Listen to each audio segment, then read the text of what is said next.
Farhan Akhtar filed a complaint. तो फरहान अख्तर की complaint पर हमारे हमजा रणवीर सिंह पर लग गया है बैन। तो देखते हैं क्या है ये drama. In his complaint, he said that we would like to come and meet and file a complaint against Ranveer Singh, the actor. अबे जल्दी बोल, कल सुबह पनवेल निकलना है। शांत शांत मैं बताती हूँ, अंकल तो वेले होके बैठे हैं, धीरे धीरे बोल रहे हैं।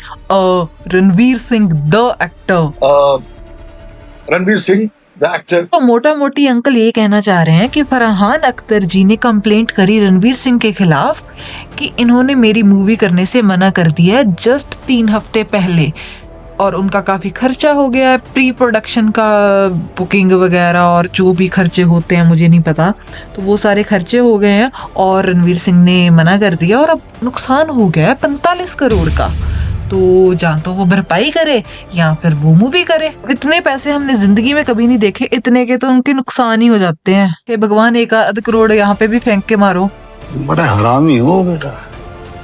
Anyways back to the topic. तो कंप्लेंट के बाद ही फेडरेशन वाले अंकल ने रणवीर सिंह को आउटरीच किया, कांटेक्ट करने की कोशिश की, 2-3 बार किया, मगर रणवीर सिंह ने कोई रिस्पांस नहीं दिया। आखिर में जब दिया तो उन्होंने कहा कि आपका इससे कोई लेना देना नहीं है, आपकी फेडरेशन का इस बेसिकली मुद्दे से कोई लेना देना नहीं है। बेसिकली रणवीर सिंह ने बोला कि निकल पहली फुर्सत में निकल। Now that he is not responding to us, we gave him nearly a month or so. We have to come to a particular conclusion. Then he wrote a letter to us saying that it doesn't fall into your jurisdiction. So it is not a proper forum to take this call. So then we had a office bearers meeting and all that. We said that we show non-cooperation because if he doesn't. Basically back stage लोग जितने भी काम करते हैं, जो लोग इस federation के अंडर आते हैं, तो उन्होंने नॉन कॉपरेशन कर दिया है। बेसिकली वो उस मूवी में काम नहीं करेंगे जिसमें रणवीर सिंह हो। अब इसको लेकर 2 व्यू पॉइंट्स हो गए हैं। कुछ लोग कह रहे हैं कि यार बॉलीवुड ना रणवीर सिंह से डर गया इसलिए ये हरकतें कर रहा है, और कुछ लोग कह रहे हैं कि हाँ यार फरहान अख्तर का नुकसान हुआ है तो फिर भरपाई तो करनी ही पड़ेगी। ऐसे कैसे जवाब दे दिया है 3 हफ्ते पहले, है ना? भी बॉलीवुड में एक्टर्स का फिल्म छोड़ना कोई नई बात नहीं है। सलमान खान ने संजय लीला भंसाली की इंशाअल्लाह बीच में छोड़ दी थी। इतना बड़ा प्रोजेक्ट बंद हो गया लेकिन फॉइस का कोई बैन नहीं आया। ऋतिक रोशन शुद्धि छोड़कर निकल गए, इसमें भी फॉइस की तरफ से कोई बैन नहीं लगा। कार्तिक आर्यन दोस्ताना 2 में 20 दिन का शूट करके अचानक से मूवी छोड़कर निकल लिए, फॉइस को इसमें भी कोई आपत्ति नहीं लगी। शाहरुख खान रिपोर्टेडली सारे जहां से अच्छा से बाहर हो गए, इंडस्ट्री में अनप्रोफेशनल तक बोल दिया गया। बात तो इस भाई साहब की भी सही है कि बाकियों पे तो बैन लगता नहीं, लोग मूवी छोड़ छोड़ के जाते हैं, पर रणवीर सिंह को ऐसा स्पेशल ट्रीटमेंट क्यों?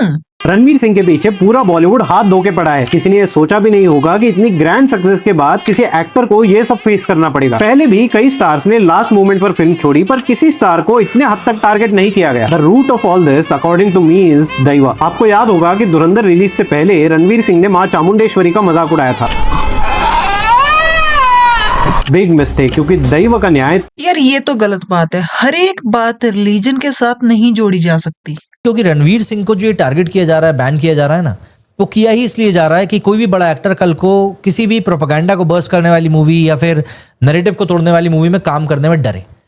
मैसेज दिया जा रहा है कि अगर तुमने इस तरह की मूवी करी तो तुमको उसकी कीमत चुकानी पड़ेगी, बिल्कुल चुकानी पड़ेगी। हालांकि रणवीर की पॉपुलैरिटी इससे बिल्कुल कम नहीं होगी, लोग उल्टा रणवीर को सपोर्ट ही कर रहे हैं। ये भी हो सकता है। देखो एक्चुअल में तो फरहान अख्तर और रणवीर सिंह के बीच क्या क्या बातें हुई ये हम नहीं जान सकते, हमें तो उतना ही पता है जो मीडिया में आ रहा है। पर जिस हिसाब से ये कंट्रोवर्सी बढ़ रही है और ये बैन का चक्कर लग रहा है, जो कि कभी सुनने में नहीं आया कि यार किसी को बैन ही कर दिया। बहुत लोगों ने मूवीज ऐसे छोड़ी हैं, पर बैन ये पहली बार सुनने को आया है। तो हो सकता है कि बॉलीवुड भी काइंड ऑफ डर गया हो कि रणवीर सिंह बहुत ही बड़ा स्टार बन गया है। अब अगर रणवीर का आर्ग्यूमेंट लेजिटिमेट है तो फरहान अख्तर का आर्ग्यूमेंट भी लेजिटिमेट है कहीं ना कहीं। 45 करोड़ के जो प्री प्रोडक्शन कॉस्ट के डॉक्यूमेंट्स हैं वो हार्ड डॉक्यूमेंट्स प्रेजेंट करे हैं फरहान अख्तर ने FWICE के सामने, और वो प्रेस कॉन्फ्रेंस में दिखाए भी गए। ये पैसा उन्होंने खर्चा तो है। 45 crores which were invested by the company, and all is accounted, all is audited. They have told him that this is what we have spent. You check, you audit, you see, and if you feel there's something wrong, We are ready to accept. यार ये point भी बहुत valid है। Movies चाहे हमारे लिए कहीं ना कहीं इमोशन है, मगर इनके लिए तो at the end of the day business ही है, और बिजनेस में इतना बड़ा घाटा कौन ही खाता है। और अगर रणवीर सिंह को क्रिएटिव इश्यूज थे फरहान अख्तर के साथ, तो फिर वो तो मूवी साइन करने से पहले भी थे ही, अब क्यों बैकआउट करा? और अगर बैकआउट करा है तो फिर पेनल्टी तो बेसिकली पे करनी ही पड़ेगी ना। ऑल इन ऑल सेटलमेंट तो इनकी कोर्ट में ही हो पाएगी। बाकी आप मुझे बताओ कि आपके क्या विचार है इस टॉपिक के बारे में। वीडियो को लाइक एंड शेयर करें। Thank you so much. मिलते हैं अगली वीडियो में। सकते हैं। आज के लिए फिलहाल इतना ही। आपकी तरह मैं भी मायूस हूँ, लेकिन उम्मीद पर दुनिया कायम है। दिल दुखा है लेकिन टूटा तो नहीं है, और उम्मीद का दामन छूटा तो नहीं है। इसलिए आज के लिए इतना ही।